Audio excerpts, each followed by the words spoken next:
everybody, I'm Mango Thunderslice, and today's video is GFY, my message to white liberal women, subtitled The Woke Mind Virus. And yes, you can probably suspect what GFY stands for. It's generally my attitude towards the entire thing now. There was this time when I had this illusion of bringing everyone together and kind of finding that a mutual point of agreement that everybody could kind of, come together, right? And it's such a facade, and it's a liberal facade that is born of people who are in a bubble. And, I was in my own bubble for a long time. I'm sure in some ways I still am, but I definitely listen to people who disagree with me. But the problem is that they're all completely rambling, incoherent, schizophrenic morons. And yet they have this sense that everything they're doing is automatically a priori correct and morally righteous, no matter what, because the media told them and because they feel that that is the case. And it's really astounding at the current state in human history that there's people still on the right trying to just argue their way, out of it and, present the facts and, truth and logic. Ben Shapiro destroys liberal with facts and logic. But there's no amount of facts and logic that can overcome a spiritual and emotional and psychological problem. And that state where they feel just so slighted. They're perpetually slighted. The world has harmed them. Even if these people are, ultimately the most privileged in the world, white liberal women are the most privileged people in the entire world. They want to cast it on white conservative men? No, my friend. We actually have to work for what we have in the world. A white liberal woman will say that she wants to do that, but basically only wants to have everything given to her. And she has this inflated sense of self, this narcissistic egoism that tells her that basically she deserves it. And, all these other people, they don't really work and they don't deserve it. I deserve it more than they do. And this is the general leftist, mindset, but it's very much ingrained in women, right? I've talked about the cucked liberal man. Every single liberal man that I'm aware of today is pretty much a cuck on some level and deferring to these raving schizophrenic women because they don't have the strength and the stamina and the psychic force and position to actually lay out the truth and to, argue back and hold fast to that objective reality. Instead, they'll just sacrifice it. Say, yes, dear, yes, Karen, yes, everything that you're feeling is totally correct. And, it eggs on, it's like, again, there's the minorities and the pox, right? The BIPOCs burning down cities, and, that's a big problem, and, we can, talk about that, but realistically, it's already been talked about. There's a certain aspect that, if they weren't being egged on by the white liberal, schizophrenic, anxiety-ridden, neurotic woman, then, who's to say that these minorities would have been so, felt so empowered to go and just burn things down for the sake of their own emotions. It's like they're channeling their inner white woman and just going and doing all these things, except they actually have the, actual violent tendencies, whereas white liberal women just have a violent emotional aspect. They just, and again, it's like they try and play on the left that, all women, support all women, we women, we're together helping each other. In reality, most women hate all other women, right? Women do not have this sisterhood of camaraderie and alliance. It's a total illusion. And so in order to basically keep that facade, they create this whole rosy, smiley face on the outside sort of philosophy and just way of speaking. And that is the political correctness. That is the woke liberal program. It is basically all this set and virtue signals. And it's all for the sake of appearances. Do I believe on some fundamental level some of these white liberal women actually want to help people? Yes, maybe, but again, good intentions don't mean anything. The road to hell is paved with good intentions, as Yoda once said, or somebody else who has, a brain. But, it's like I am very much willing to entrust women with positions of power and authority if they're conservative. I can't see a single liberal woman in the entire world today who I would consider to be competent. And that includes people in my family, direct and extended. It includes people in the public arena. It includes people, basically in my workplace. It's just, I really don't get the sense that any liberal woman in the world today is actually competent, because their entire worldview rests on essentially getting a free pass, getting that handicap in the golf, metaphor of just having that phone book, underneath their feet, right? Like Mike Bloomberg, he stands on a phone book because he's so short. If we can compete on an open platform, and if we both understand that there's an objective metric, that's totally fine. Let everybody compete. Let everybody actually engage and have that constructive, dynamic among us. But as long as it's, I can't, the white men, they've controlled it for centuries, and so we need things just given to us, the poor oppressed white women and the pox, right? Because, we deserve it, and it's our time, and stronger together, and blah, blah, blah, blah, blah. Problematic. That's my other thing. We talked a few episodes ago about words, these liberal words that mean nothing, but they trot them out. These people aren't intelligent. Fundamentally, they're all just parroting what others have told them. Many of them have college degrees where they studied sociology, or communication, and they learned nothing at all except the program. And again, who's peddling out the program within the universities? It is white liberal women and these cucked liberal men. And they're ensconced in this little bubble, so it just becomes, self-reinforcing. And again, you have the chance of, finding a conservative professor on a university in America today is pretty much the same chance you have of dying of coronavirus. It's very, very small chance. And, this was my experience, and I would say there were maybe a couple teachers that I could tell were kind of maybe not left-wing, maybe not right-wing either, but at least kind of you could tell that their style of speaking, their style of teaching, they weren't just full board into that. The teaching caliber and quality in people who believe the woke program is so utterly low, and it is so pathetic that people can actually go to a university, study these classes, come out with a degree, and just wave it around and lord it over people as if I'm more intelligent because I got my degree in sociology from a bunch of commie midwits, basically who are tenured and can't be fired, and so the quality of their education is, basically like the water in LA. It's not very good. And, I don't really know what the solution is. I know that it starts with us. It starts with myself, and that's the attitude that everybody needs to have, because, again, white liberal women became the way that they are because of the failure of men at some level. It was the degeneracy of men within our society that caused women to turn away and to start thinking this way and to think, I don't need no man, and, to be independent. But it's the two sides of the same coin, right? The more that men want to abandon monogamy and want to pursue degeneracy and a general satanic hedonistic attitude, and that, again, fomented by that meaningless nihilist materialism, believing that there is no real accountability. We're all just material creatures, and the only thing that exists, the only thing that is true is what can be proven. So if it can't be proven, if you never get caught, did it really happen? That's the attitude of the materialists. They live in a state of darkness, and they think that really that no one is watching.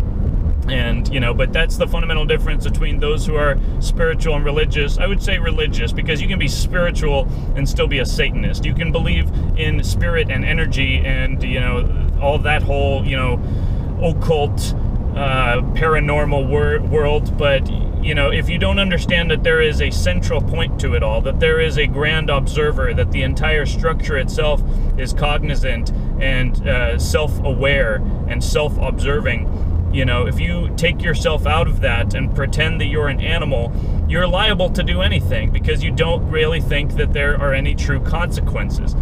And, so when these people get caught doing their evil deeds, all of a sudden the apologies roll out. That's not who I am. That's not who I am. It's like, yes, it is. You're just lying because you think that people want to hear this. And you're in a position where you kind of socially are forced to say these things. Otherwise, you'll be excommunicated or, thrown out of your little club. And so that strikes to the heart of what the nature of the problem is and what the nature of the solution is. As long as people are weak, and even just, I'm not talking about how big your muscles are, I'm not talking about how tall you are, or how much you weigh, or how much you can bench press. I'm talking about strength when it comes to psychic force and position, right? The Kung Fu master strength. And that is, something that men, women, anybody can have, that true strength, and it matters so much more than the size of your muscles or how much you weigh and how much you can bench press.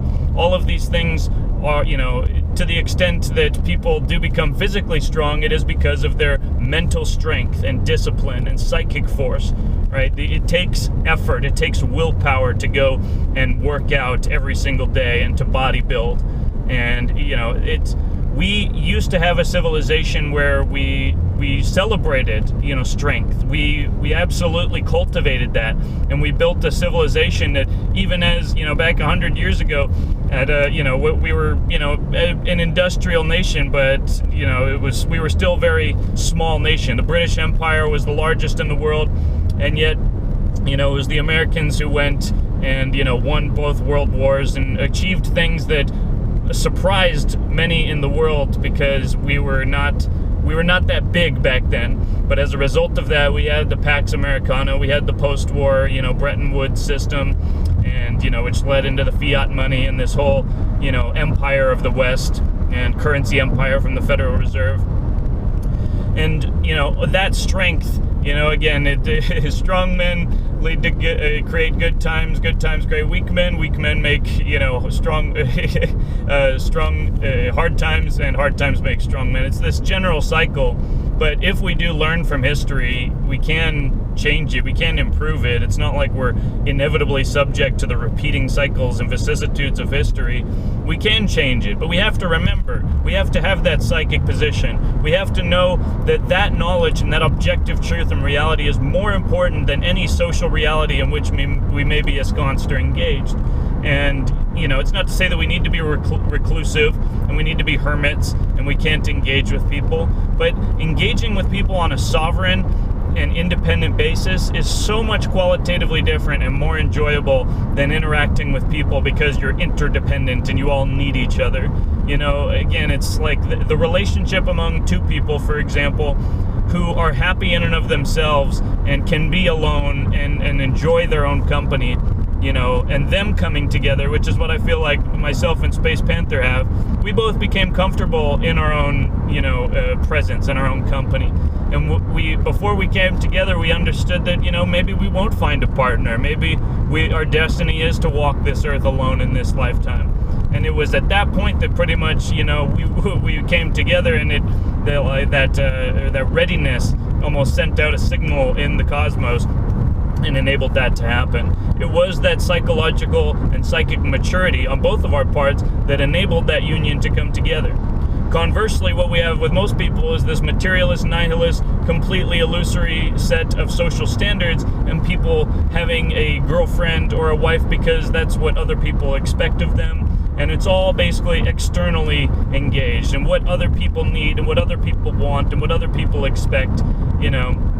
We don't have to cut off the entire world and say, GFY to the entire structure in order to know that we are number one. All of us are number one. You have to be strong within yourself, and you have to be responsible and accountable to your own self, and not be lying to yourself for the sake of your own comfort. And again, the hallmark of the white liberal woman is lying to themselves for the sake of their own comfort. They really believe that they are victims, because it is convenient to believe that. And when you are governed by emotions and you have no logical basis or control, or checks and balances on the neuroticism, you create this whole worldview that is corrosive and acidic and always just, and again, it exists in men and women. And again, going back to the beginning, I think men bear responsibility for creating women like this and enabling this to happen through their own degeneracy and causing those waves of trauma as the pendulum swings, right? These women who are so traumatized, I mean, yeah, sure, some of them were probably traumatized by women, but for the most part, they were traumatized by men. And this is why they have such animosity and just animus in general and hatred towards men, and specifically those who are actually successful and have that strength, that psychic strength. They see that as like Nazism, as white supremism, right? You have to believe that all the subhuman races should be exterminated in order to believe in strength in yourself and responsibility and accountability and union with God, right? Their worldview is so inverted. And because of the universities, because of the media, because of this general weak narrative, this victim Olympics, I remember back in school, it was like the kids who had the biggest sob stories. Everybody was always trying to outdo each other on how much their life was hard and all the bad things that they experienced. And it almost gets people competing to have these shitty, negative experiences. And they want to be debilitated. They want to be injured. They want to face these unnecessary obstacles because it gives them victim points. And that's sick and sad and pathetic, and there's no way that a civilization can exist in the long term if that's what people are organizing around. We have to return to the worship of strength. We have to return to the worship of union with God and total responsibility and accountability before that objective structure. Because that is what enabled us to build all of this. To the extent that we have a glorious civilization already, it is because of those aspects. And we don't face a threat from, as much as it may cause billions of dollars in property damage, the threat to our civilization is not from, pox and minorities going and burning down, Taco Bells and auto dealerships, right? It's not a good thing. It should be condemned. It would be nice if the police were actually used for what they're supposed to be used instead of arresting, law-abiding people and those who are, protecting themselves, and instead they just basically go and let all the criminals riot, and they arrest people like the McCloskeys and, this 17-year-old kid, Kyle Whittinger or whatever, who was out there, ostensibly trying to help people, but, probably misguided in being out there. It is the hero archetype returning. People should want to go out and help. They should want to respond. They shouldn't want to just hide in their hole, but that, like Joe Biden, but that is what we've been forced to kind of adapt to, and I'm sad to say that, at least in the case of the riots, I kind of agree. It's not necessarily your responsibility to be going out on the street and trying to protect burning buildings and businesses. There's a certain time to cut your losses and just let it burn, and understand that if there's no crisis that causes things to change, then you protecting one business with an AR-15 and a med kit is not going to change anything. And again, it's only going to catalyze the situation further as people, then like he's being chastised and cast as like a total hardcore white nationalist, blah blah blah. And the video from only minutes before shows them he's like, yeah, well, our job is to protect this business. I've got my rifle so I can defend myself, but I've also got my med kit. I'm here to respond and help. And and they're saying he's Adolf Hitler reincarnated. It's very sad to see just the level of schizophrenia running rampant, and to see basically the Democrats unable to condemn it and actually encouraging it. And I don't think they really played out this war game very well if they thought that this was an effective strategy. I mean, to some extent, yes, the dog is off the leash and is biting and barking and foaming at the mouth. Like they tried, the commies are the dog, right? The neoliberal, just corrupt people like Joe Biden and Nancy Pelosi and Gavin Newsom. They're trying to use that dog as a weapon. They're trying to, gin up that Marxist hysteria and rage against the oppressing class of people, the white men. And they use that as a tool to escape responsibility and, observation of their own crimes. But ultimately, they don't actually believe any of it, and they are using them. And it's very sick to see people, it's like telling people lies, giving them illusions, and totally just wrecking their psychology because it gives you more power. You can control them because they're basically slaves at that point. They're like animals. And you've not only made just, a pet, you've made an attack dog. This isn't like little Fido, just sitting there chewing on a bone. It's like you've trained him to attack. And now you don't understand the consequences of your decisions, and the dog is off the leash. And But at a certain point, they are still egging it on. It's funny to see Don Lemon say Joe Biden needs to come out and start talking about this violence because it's showing up in the focus groups and the polls. It's like, oh, is that the reason, right? Like people's safety and people's lives and, their communities, right? They don't matter. It's only because it's showing up in the polls, right? These people are sociopaths. They are total psychopaths, marauding and parading as if they are the moral, beacon and fountainhead of society, that everyone should just worship the words that fall out of their mouth. And unfortunately, for white liberal women, that's exactly what happens. Because they are governed by emotion, they don't have any counterbalancing force in their life that introduces the aspects of logic and holds them to account. And if anybody tries to, then they attack them. And they are unwilling to engage on any sensible conversation, basis, or anything that would actually be what we would consider only a few years ago to be civilized discourse. They can't. They can't because it would mean that they're cast out of their social net, right? That social program. The funny thing is, at this point, it's not even like a real social program like it used to be with, societies and clubs and people meeting in person. I mean, it still exists, obviously, but the people in my family, it's not even necessarily that they have these liberal women groups where they meet up. It's all online and it's all the TV. It's Facebook, and it's CNN, and it's MSNBC, and it really is like Fahrenheit 451 of The Wall, right? The Wall TV, they had these rooms, for those who haven't read the book, the dystopian future where books are burned, and nobody's allowed to have any books. And instead they have these TV rooms where the three walls of the room is like a TV, and there's characters that they interact with. And, it's this whole social control because they have this totally contrived social setting. And so, it's like it was easy enough to control people with a social setting back when it was real and in person. But when you can completely script it and, artificially assemble it, which is what it is today. These characters on TV, from the politicians to the TV shows and the movies and all the celebrities' statements outside of the screen, it's all completely fraudulent. It's a facade. And again, these people are complete degenerates. They have no sense of morality whatsoever. But as soon as they're told to have a pseudo-morality by the media, they will basically wave it around like a burning torch and, smack people in the face who don't accept of their pseudo-morality. It is just very, very dangerous when that always exists on the fringes, but to see actual people, powerful people in society encouraging it, it's very dangerous. Because again, it's like, you're encouraging people on a mass level to be schizophrenic and respond to demons and ghosts and aliens, because systemic racism and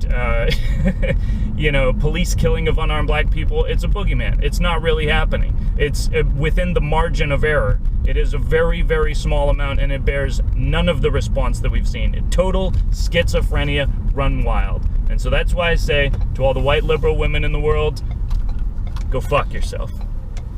Peace.